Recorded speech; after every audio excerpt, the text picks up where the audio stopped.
Managing difficult employees. Hello everyone. Today, we are going to talk about a challenge that almost every supervisor will face at some point: dealing with difficult employees. This is not always easy.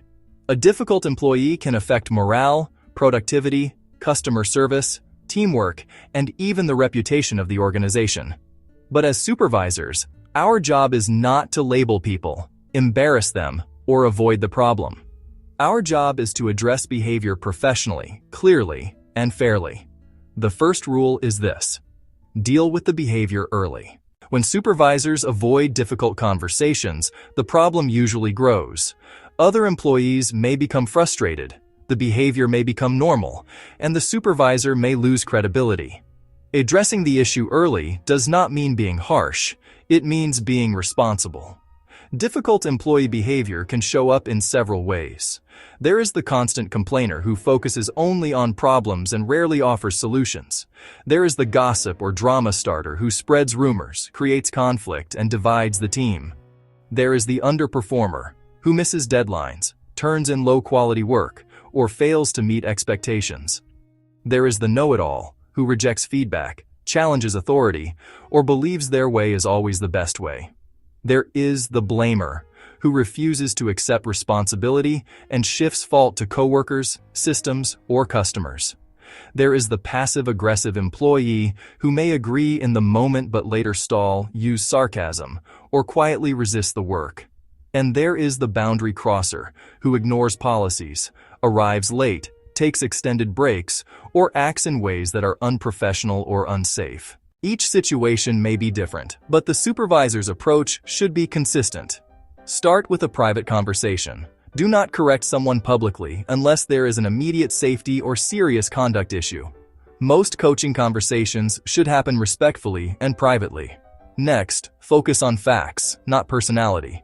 Instead of saying, "You have a bad attitude," say something specific, such as, "In yesterday's meeting, you interrupted 2 co-workers and dismissed their suggestions before they finished speaking."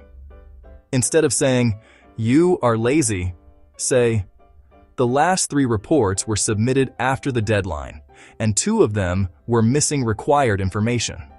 Facts are harder to argue with, and they keep the conversation professional. Supervisors should also practice active listening. Sometimes difficult behavior is connected to confusion, stress, lack of training, unclear expectations, or feeling disconnected from the team. That does not excuse the behavior, but it may help explain it. A good supervisor might ask, "Help me understand what is getting in the way," or "What support do you need to meet this expectation?" After listening, the supervisor needs to clearly explain what must change. Employees should know exactly what is expected, when improvement must occur, and what may happen if the behavior continues. This is where an action plan can help. The supervisor and employee can identify specific steps, needed support, deadlines, and follow-up meetings. When employees help create the plan, they are more likely to take ownership of it. Documentation is also very important. Supervisors should keep accurate records of performance concerns, coaching conversations, agreed-upon action steps, deadlines, and follow-up results.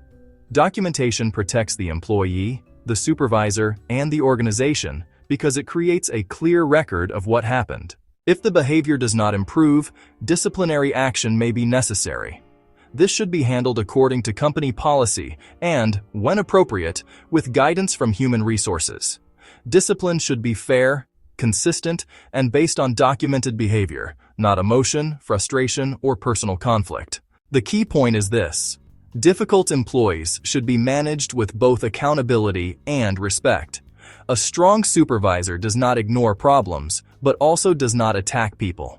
The focus should be on behavior, expectations, support, improvement, and consequences. Supervision requires courage. Sometimes the most caring thing a supervisor can do is have the hard conversation early, clearly, and professionally. Before we close, think about these questions. Why is it important to address difficult employee behavior early instead of waiting? How can a supervisor focus on behavior without attacking the person? What could happen to team morale if a supervisor ignores a difficult employee? Why is documentation important when dealing with performance or conduct issues? How can a supervisor balance accountability with support? Remember, managing difficult employees is not about winning an argument. It is about protecting the team, supporting improvement, and maintaining a professional workplace where people can succeed.